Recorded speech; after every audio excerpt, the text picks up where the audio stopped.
It's the Germany Experience, the podcast about life in Germany as seen through the eyes of outsiders. I'm your host, Sean, and visit the website, thegermanyexperience.de, or email me at info@thegermanyexperience.de. I love getting in discussions. You can also find me on social media. I'm on Instagram, the.germany.experience on Instagram. And I can tell you, I reply a lot quicker on Instagram than I do to my emails for some reason. I don't know why. It's just easier to reply in the moment. So if you send me an email and I haven't gotten back to you, try and get hold of me on Instagram. You never know, maybe it works. So do that. Get in touch. I want to talk. I love connecting with people. It's one of my favorite things about having this podcast is connecting with people. So get in touch and let's talk. Let's talk.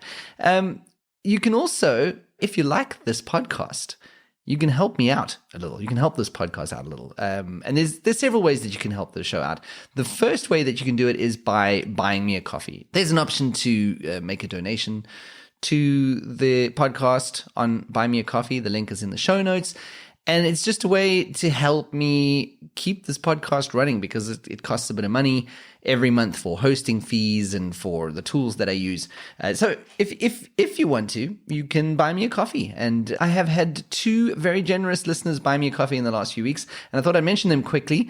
Abhishek bought me 3 coffees. And they said, keep up the amazing work. As an expat myself, I can relate and learn so much.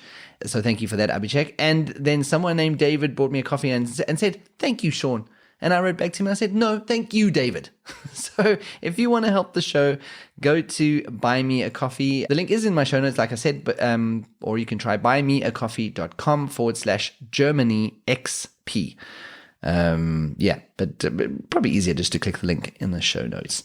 But you don't even have to give me money. You don't even have to. You can support the podcast in other ways if you want to. You can share it on social media, for example. So if there's an episode that you liked, share it. Or if you just share the podcast in general and tell people that they might like this podcast, then great. And the third way that you can help the podcast is just tell someone about the podcast, another expat or a foreigner that you know who might have something to gain from listening to the podcast. Just tell them, just tell someone. I mean, just not just anyone. There has to be someone that probably would like the show or would be interested in life in Germany, but tell someone. I'm sure you know some people like that. Anyway, there's no guest this week because I am posting a rehearsal that I recorded for the talk that I gave at the Welcome to Germany Summit. Now, the Welcome to Germany Summit happened at the end of September, and I recorded this a few days before while I was getting ready. And I figured if you didn't watch the summit, this is a chance for you to hear my talk, which is a bit about my own experiences and 1 or 2 stories from my integration into Germany. But a lot of it comes from the advice that I've gotten from guests who came on the podcast. So common problems that they had and common bits of advice that they offered. But here's the thing. If you didn't watch the summit, I've put links in the show notes where you can access, I think it's around 7 hours of the talks given by experts on the day. Now, this is amazing. Believe me, you are not going to find this kind of advice or these kinds of experts for free. This is the stuff that came out on the day, the things that they spoke about, a lot of qualified experts about finances, about finding jobs, about learning German, about language learning. There were so many great talks, all available on the links that I put in the show notes. And like I said, it's free. Just go and access it. You won't be sorry. So coming up now is my talk. But before we get into it, I just wanted to say another talk at the summit was by someone named Katie Rissler, who spoke about hidden grief. And it was so amazing. And Katie is so insightful that I just had to get her on as a guest on the podcast. And that will be coming up next week. So make sure you're watching your feeds and you can hear Katie Rissler on the German Experience next week. But for now, this is the talk that I gave, or the rehearsal for the talk that I gave.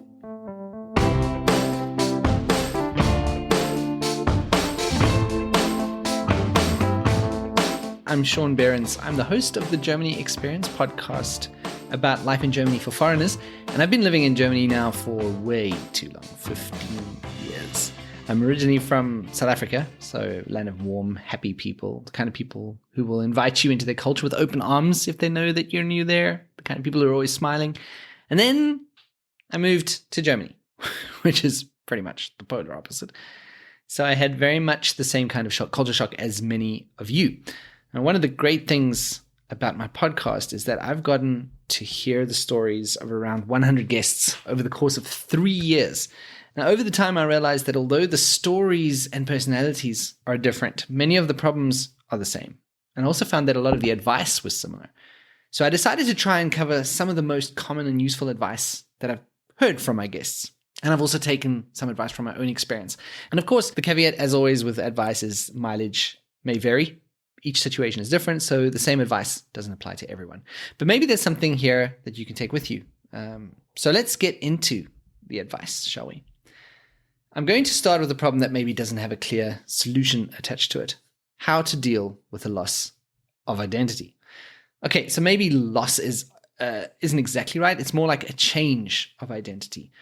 And for me, the biggest change in my identity was in how I connected with people. In South Africa, I was friendly and I could get along with anyone, mostly anyone. But my biggest asset has always been my humor. And I would use it to start conversations. I would use it to bond with people. And most importantly, I would use it in awkward silences. So humor for me was a big part of my identity. And it was a big part of how I presented myself to people.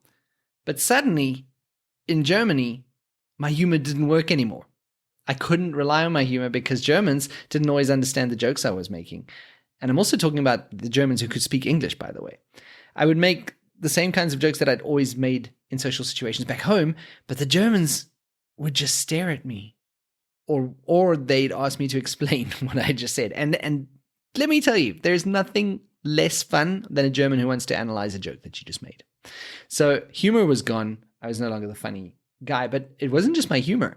Because of the language barrier, I also couldn't express myself in the same way as I did back home. So in a lot of ways, I still can't, even after 15 years. When I speak German, I lose some of my flair that I communicate with. And even when I speak English with Germans, I often have to use slower, simpler English. So even then, that flair is gone. A bit of my personality is gone. And also because of the language barrier, I found it hard to follow German conversations. And then to still be able to make a contribution to those conversations was just impossible. So I essentially went from being extroverted and friendly to very quiet and shut off in social situations, which was a very different identity for me. There are other ways that you can lose your identity too. Next week's guest on the German experience, Veronica from Mexico, discovered that her education degree meant nothing here in Germany.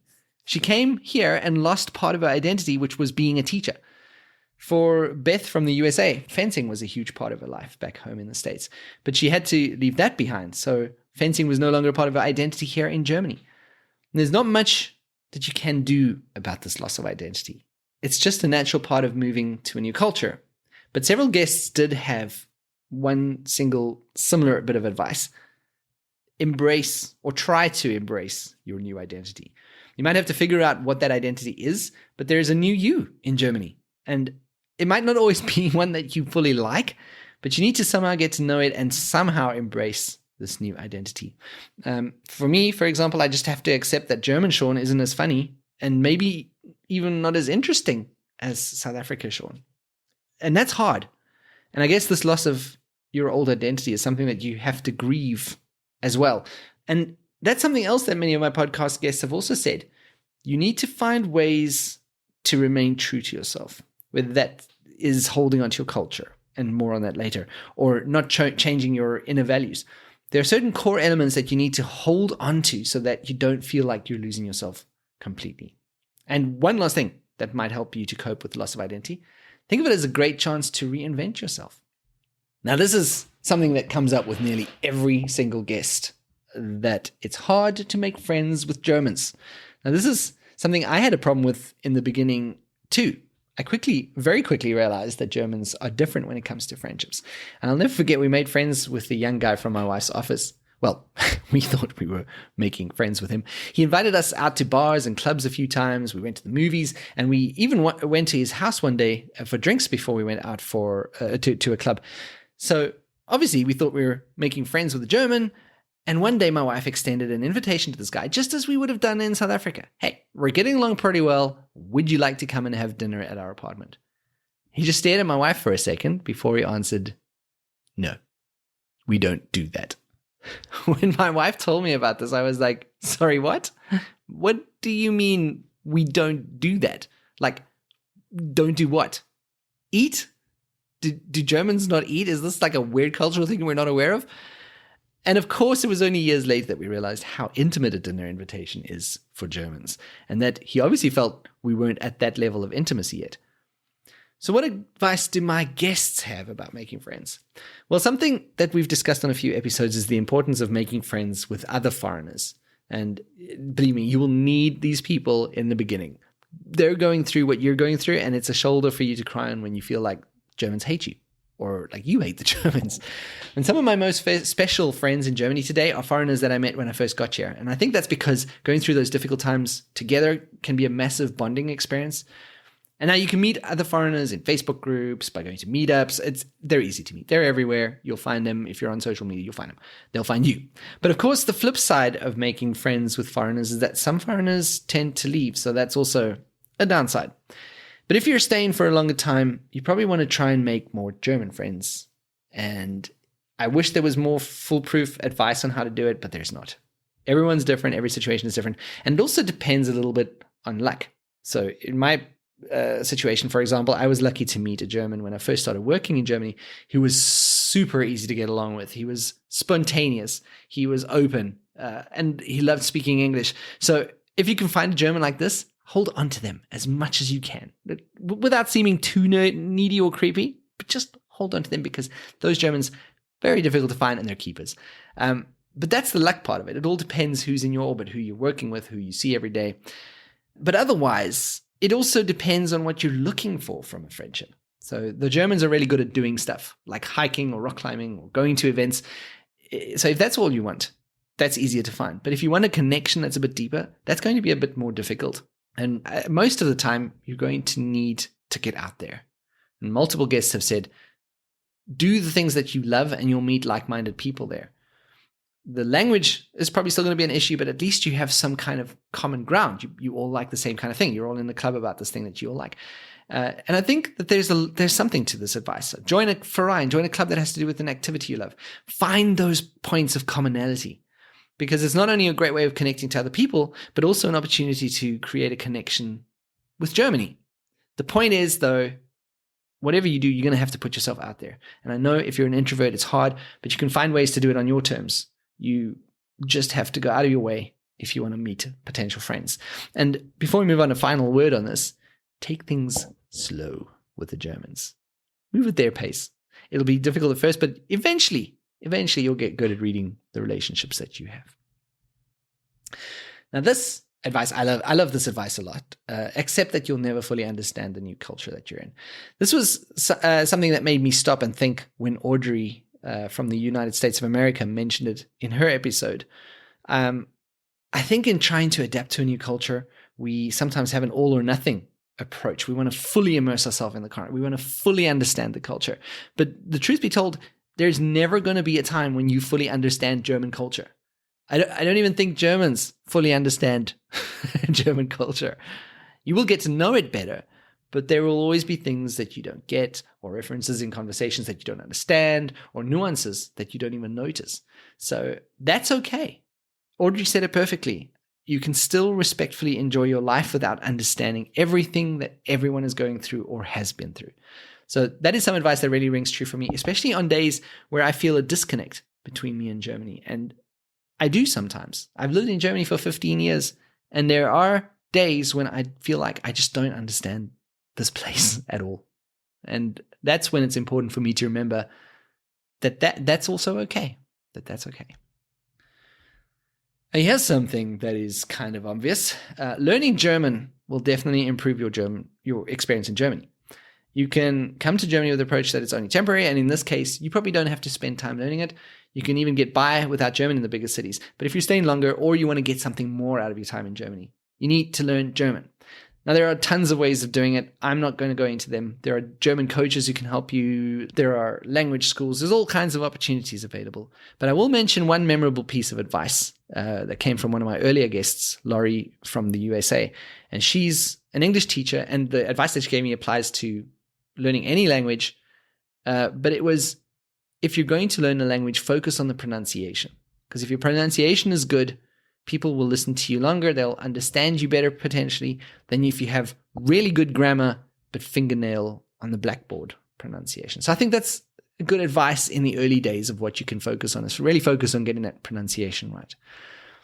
Another thing that multiple guests have said about how they learn German, the best way to learn German is by not being afraid of speaking German to Germans.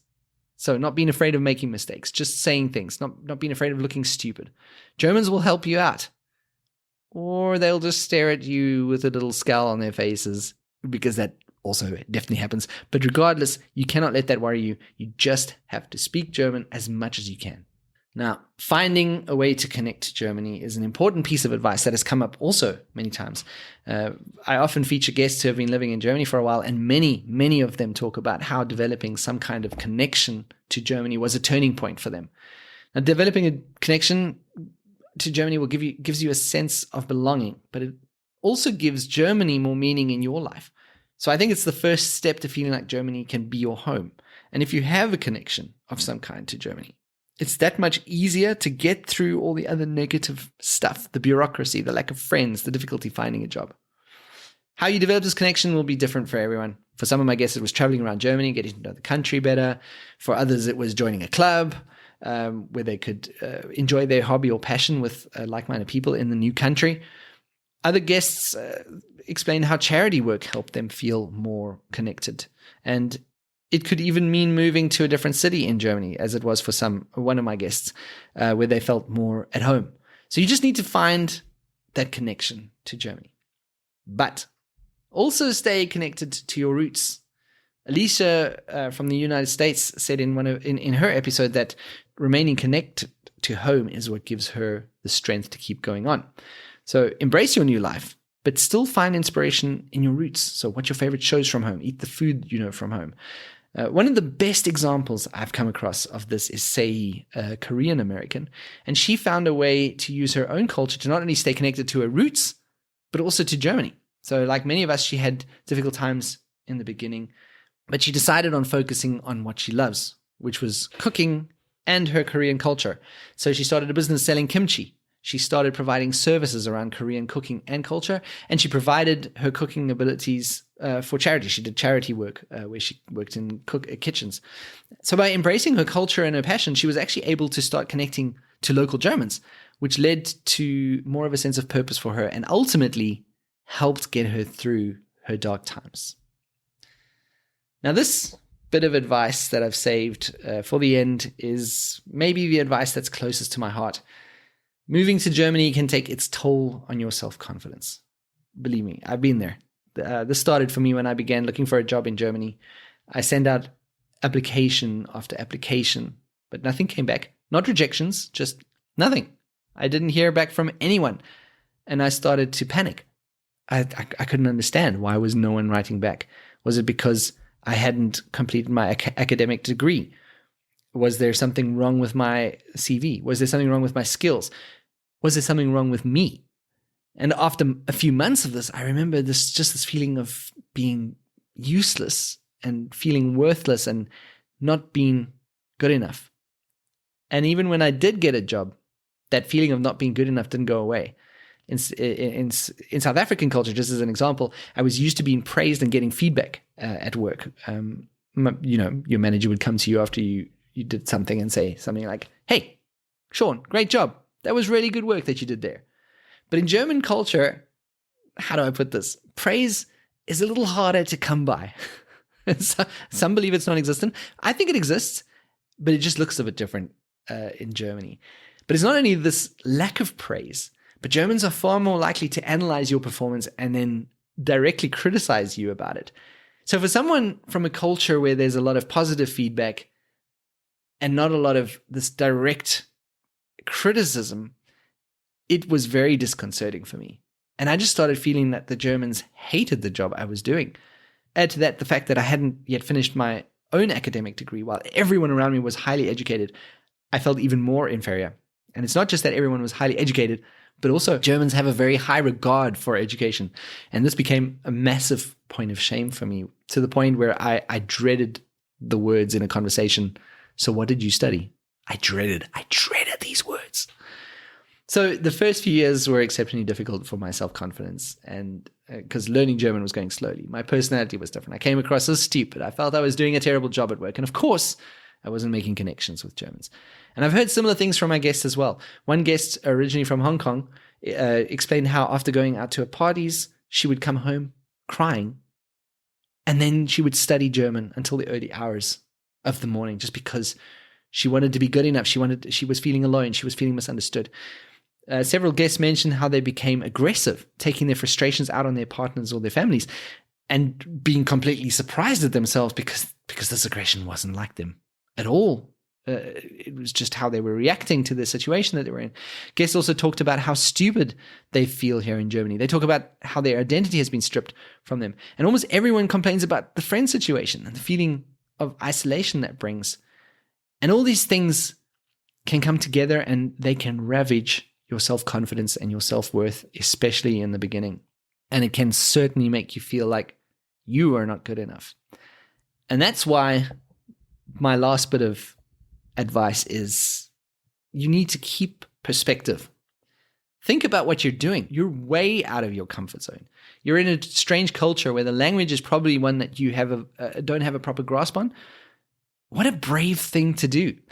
Crazy, maybe, probably, but also brave. And that perspective is important. And for me, a way to get this perspective when you're in those difficult times is to listen to the stories of other foreigners. Understand that others have gone through exactly what you're going through right now. And you can also get inspiration from stories that can help you start moving forward somehow. And tell your own stories so that others realize that they're not alone and that others can get inspired by your stories. But most of all, in those difficult times where you're feeling like you're not good enough, be kind to yourself. And try and remember, it's probably not you, it's Germany.